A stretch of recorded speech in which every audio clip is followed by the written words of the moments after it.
mentioned, I've done a lot I'm coming up on 5 years at Google. And so I'm part of a large organization known as Privacy, Security, and Safety at Google. And within that tier, I also sit in a product area known as Core.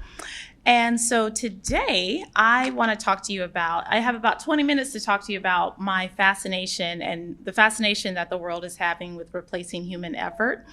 And I also want to talk to you about, there's been a lot of talk about agentic AI, what that will mean for all of us. And so we'll get into a little bit of the details of what this journey has been in discovering what it's going to mean that robots are now in the free moving world and have embodied AI in them.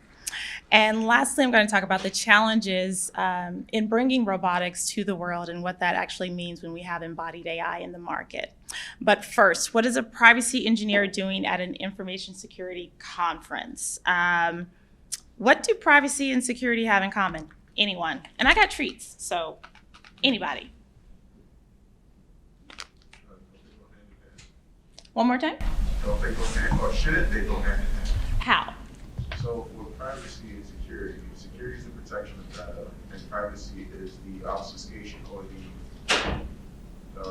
ethics behind keeping the data for your users. Like both those answers. How about you? I think as we say that data is the similarity between them, because like you said, security is about protecting the data, right? And ensuring that one, it has not been modified or it's not modified. Two, no unauthorized access, right? That people who access certain information have the authorization to access those information. And then three, the data has not been modified, right, throughout its life cycle. So data privacy, on the other hand, actually ensures the same thing, that that information is kept for only people who are supposed to have access to that information. Only people who are supposed to have access to that information. I used to be good at softball. Thanks so much. All right. So basically, I'm bringing up this word of trust, right? Because we both focus on protecting individuals and their data. We just do it differently. We have different perspectives on it. The journey's a little bit different, but I'd argue that trust is a central focus for all of us involved in both privacy and security. So a little bit about me first. I started my career in civil engineering. I worked in a lab where we played with soils or what have you. And after that, I moved on to the entertainment industry, where I got to work with a lot of Disney Imagineers that created things that you are well familiar with today. But on the left here, or I guess on the right for you, this is me working on the Disney lot when Disney bought Lucasfilm. That's me in R2-D2. And then on the other side of that, this is me working in the X Labs in Mountain View, where the robot that we are standing in front of, its name is Truckee.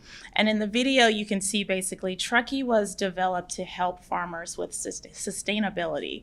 So I have always had a fascination and love for robots. So that's no secret that when I came to Google, I got the opportunity to work on them full time. So I was super excited. These are just some of the brands that I have worked with at Google. I think Waymo's probably the most prominent right now because people are starting to see it. Has anybody been in a Waymo yet? I'm going to pick on you in the green. Tell me about your experience in the Waymo. What made you get in the Waymo? Someone paid for it, so I'm like, okay. Okay. And That was the first one. And what was your experience in it? We managed to get it stuck. You managed to break it. It was in San Francisco, outside Moscone Center, Okay. and it was coming in to pick us up.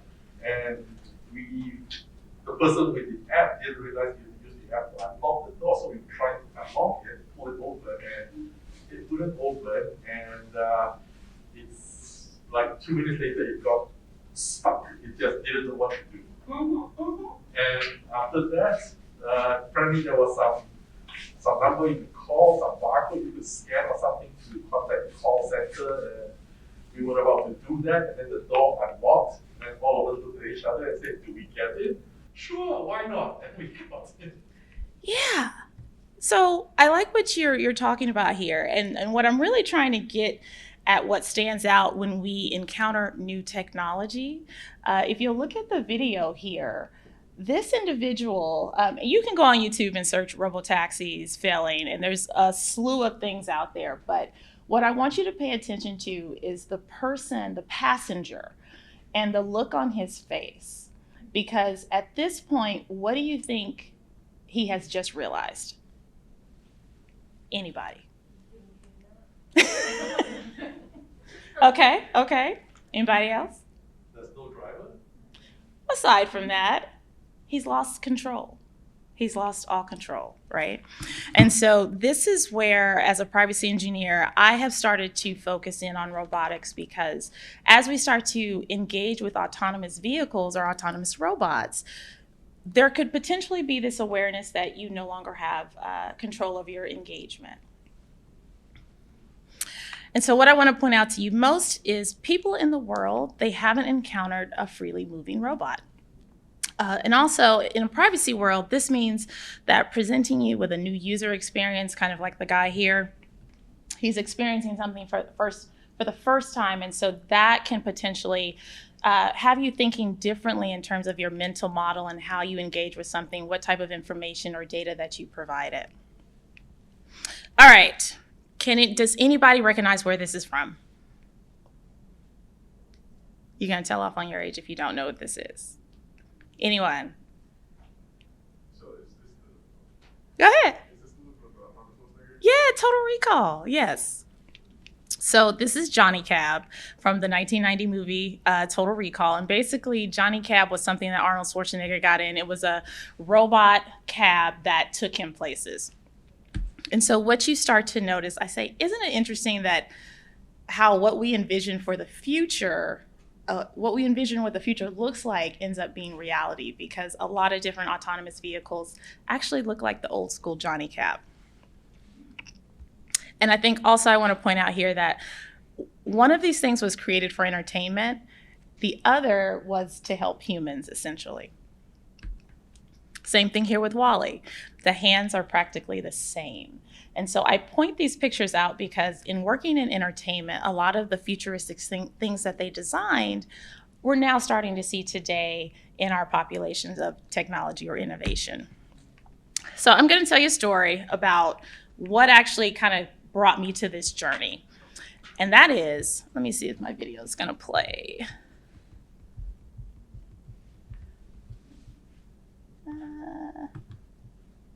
Okay, that's fine. Well, let me go here. All right, so I'm working in San Francisco.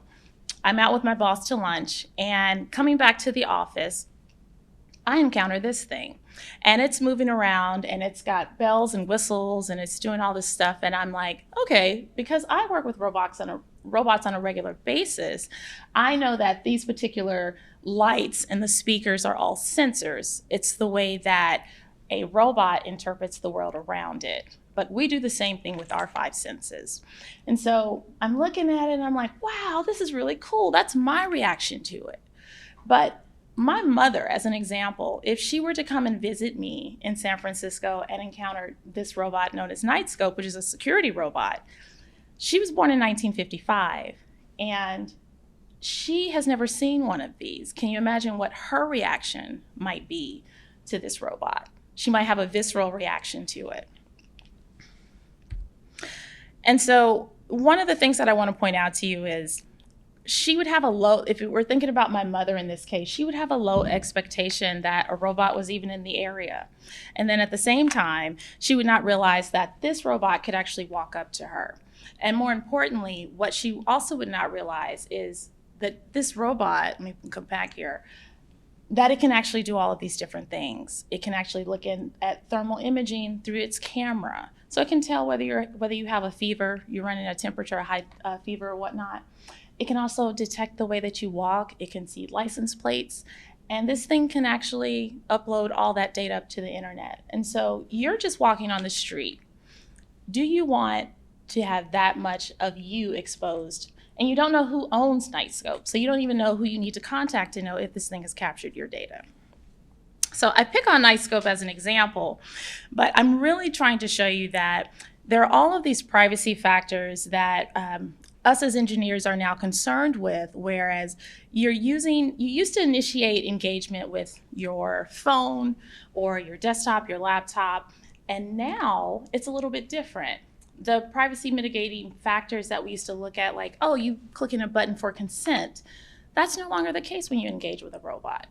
So if we look at the old world versus the new world, we're having to rethink how we approach those mitigations. And we're also looking at trust as I'm going to slow down here, the reliability in the product. Now it's the innovation that is roaming freely. So you're looking at factors of ethics as well as trust and safety. It's no longer just regulations and compliance with, having to comply with what city ordinances might be. Anybody tell me, of these companies, what do they all have in common?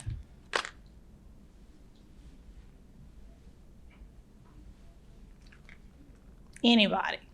Go for it. They crash and burn. Oh, listen, when I put this together, I was like, oh, this could go either way.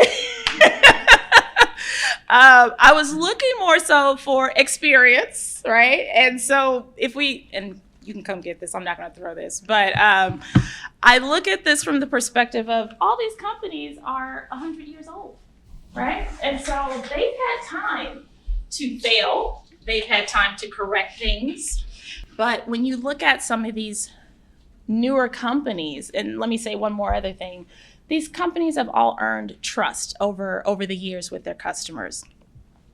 So when you look at these big multinational companies now, privacy, security, ethics, trust, and safety, those departments typically are siloed. They're not necessarily interacting with each other on a daily basis. And so it compounds the challenges that we look at when we want to sometimes look at, okay, you'll have a different culture in a group, you'll have a different way of looking at something, you have different experts.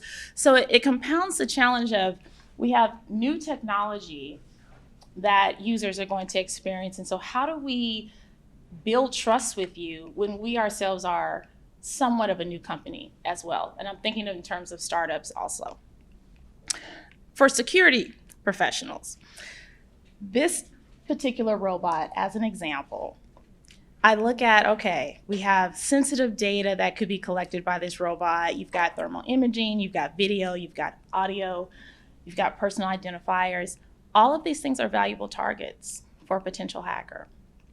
And as data becomes more vulnerable, right, it's actually when data is in movement that it becomes most vulnerable. So when you have autonomous engagement involved, this is something that security professionals want to especially look at, that collection and when things are being transmitted. So I want to point this slide out. I'm not picking on any particular company here, but I do want to just point out that robotics is very much a competitive market today. Everybody's in the space. And as we try to fine tune, there's going to be hiccups. We've seen them so far, but I also want to point out that as we recognize each of you belong to different companies, and I want to point out how powerful you are in the choices that you make inside of your companies. We want to be able to develop trust as well as product development. We don't always get it right, but with the right people in the room, we can.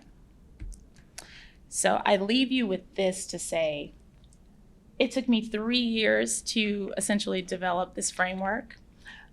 It comes with several factors that you can read about in the IAPP, but I'm also looking at the fact that at that time, no one was talking about robotics. No one was talking about embodied AI. AI had yet kind of passed the threshold of where it is today.